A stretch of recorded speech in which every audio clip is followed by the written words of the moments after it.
Hi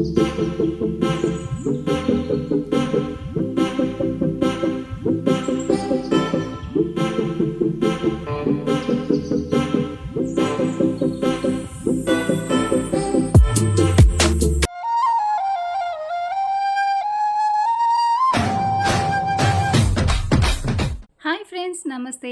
ಎಲ್ಲರೂ ಹೇಗಿದ್ದೀರಾ? ನಾನು ತುಂಬಾ ಚೆನ್ನಾಗಿದ್ದೀನಿ. ನೀವೆಲ್ಲರೂ ಸಹ ಚೆನ್ನಾಗಿದ್ದೀರಾ ಅಂತ ಅಂದ್ಕೊತಾ ಇದ್ದೀನಿ. ಇವತ್ತೇನಪ್ಪ ಅಂತಂದರೆ ಬೀಟ್ರೂಟು ಮತ್ತು ಡೇಟ್ಸು ಸ್ವಲ್ಪ ಫ್ರೂಟ್ಸ್ನ ಬಳಸಿ ಮನೆಯಲ್ಲೇ ಜಾಮೂನ ಮಾಡ್ತಾಯಿದ್ದೀನಿ. ಯಾವ ರೀತಿ ಬರುತ್ತೆ ಅಂತ, ಯಾವ ರೀತಿ ಮಾಡೋದು ಅಂತ ಆ ರೆಸಿಪಿನ ತೋರಿಸ್ತಾ ಇದ್ದೀನಿ. ಮುಂಚೆ ಒಂದು ಸಲ ಬರೀ ಬೀಟ್ರೂಟು ಬೆಲ್ಲನ ಬಳಸ್ಕೊಂಡು ಒಂದ್ಸಲ ಟ್ರೈ ಮಾಡಿದ್ದೆ. ಟೇಸ್ಟ್ ಅಂತೂ ತುಂಬಾ ಚೆನ್ನಾಗಿತ್ತು. ಈಗ ಫ್ರೂಟ್ಸು ಡೇಟ್ಸು ಬಳಸೋದ್ರಿಂದ ಸ್ವಲ್ಪ ಕಲರ್ ಕಡಿಮೆ ಇದೆ, ಆದರೂ ಕೂಡ ಟೇಸ್ಟ್ ಅಂತೂ ತುಂಬ ಚೆನ್ನಾಗಿತ್ತು.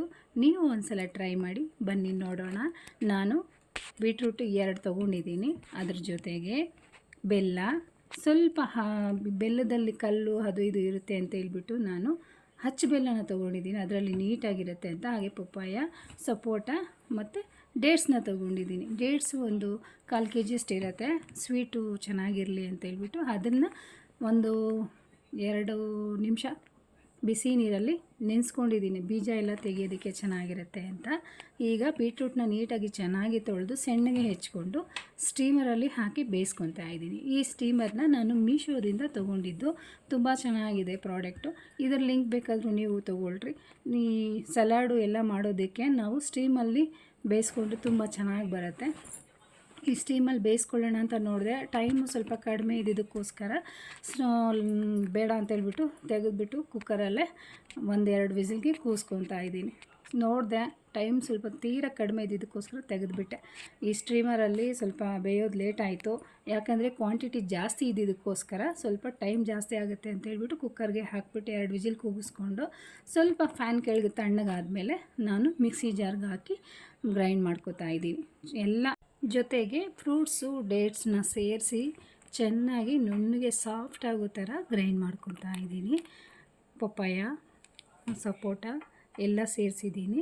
ಎಲ್ಲನೂ ಸೇರಿಸಿ ಬೀಟ್ರೂಟ್ನ ಬೇಯಿಸ್ಕೊಂಡಿರೋ ನೀರನ್ನೇ ಸ್ವಲ್ಪ ಸೇರಿಸಿ ಚೆನ್ನಾಗಿ ಸಾಫ್ಟ್ ಆಗೋ ತನಕ ಗ್ರೈಂಡ್ ಮಾಡ್ಕೊತಾ ಇದ್ದೀನಿ. ಈಗ ಒಂದು ಪ್ಯಾನ್ಗೆ ಸ್ವಲ್ಪ ಈ ಹಚ್ಚ ಬೆಲ್ಲ ಇರುತ್ತಲ್ಲ, ಅದು ಪುಡಿ ಮಾಡಿಕೊಂಡು ಸ್ವಲ್ಪ ಎಳೆ ಪಾಕ ಬರೋವರೆಗೂ ಪಾಕ ತೆಗಿತಾ ಇದ್ದೀನಿ. ಚೆನ್ನಾಗಿ ಗಂಟಿಲ್ದಂಗೆ ಚೆನ್ನಾಗಿ ಪಾಕ ತೆಗಿತಾ ಇದ್ದೀನಿ. ಬೆಲ್ಲ ಎಲ್ಲ ಕರಗಿದ್ದಾದಮೇಲೆ ನೋಡಿ, ಈಗ ಈ ಕನ್ಸಿಸ್ಟೆನ್ಸಿ ಇದ್ದಾಗ ನಾವು ರುಬ್ಕೊಂಡಿರೋ ಬೀಟ್ರೂಟ್ನ ಫ್ರೂಟ್ಸ್ನ ಎಲ್ಲ ಹಾಕಿ ಚೆನ್ನಾಗಿ ಕೈ ಆಡಿಸ್ತಾ ಇರಬೇಕು. ಸ್ವಲ್ಪ ಲೋ ಫ್ಲೇಮಲ್ಲೇ ಮಾಡ್ಕೋಬೇಕು. ಇದಂತೂ ಮಾಡೋವಾಗ ತುಂಬಾ ಟೈಮ್ ಹಿಡಿದ್ಬಿಡ್ತು ನನಗೆ. ಬೇಗ ಆಗಿಬಿಡುತ್ತೆ ಅಂತ ಯಾವ ಕೆಲಸ ಮಾಡಿದ್ರೆ ಆವಾಗ ಲೇಟೇ ಆಗೋದು. ಸ್ವಲ್ಪ ಕ್ವಾಂಟಿಟಿ ಜಾಸ್ತಿ ಇರೋದಕ್ಕೋಸ್ಕರ ನಾನು ಪ್ಯಾನ್ ಚಿಕ್ಕದಿಕ್ಬಿಟ್ಟಿದ್ದೀನಿ. ಉರಿನ ಸ್ವಲ್ಪ ಹೈ ಇಟ್ಟರೆ ಹರಡುತ್ತೆ, ಕೈ ಮೇಲೆಲ್ಲ ಹರಡುತ್ತೆ. ಕಡಿಮೆ ಇಟ್ಟರೆ ಲೇಟ್ ಆಗುತ್ತೆ.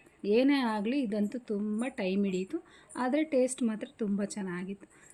ಒಂದು ಲಿಡ್ನ ಕ್ಲೋಸ್ ಮಾಡಿ ಒಂದು 2 ನಿಮಿಷ ಬಿಟ್ಟು ಕೈ ಆಡಿಸ್ಕೊಂಡಿದ್ದೀವಿ.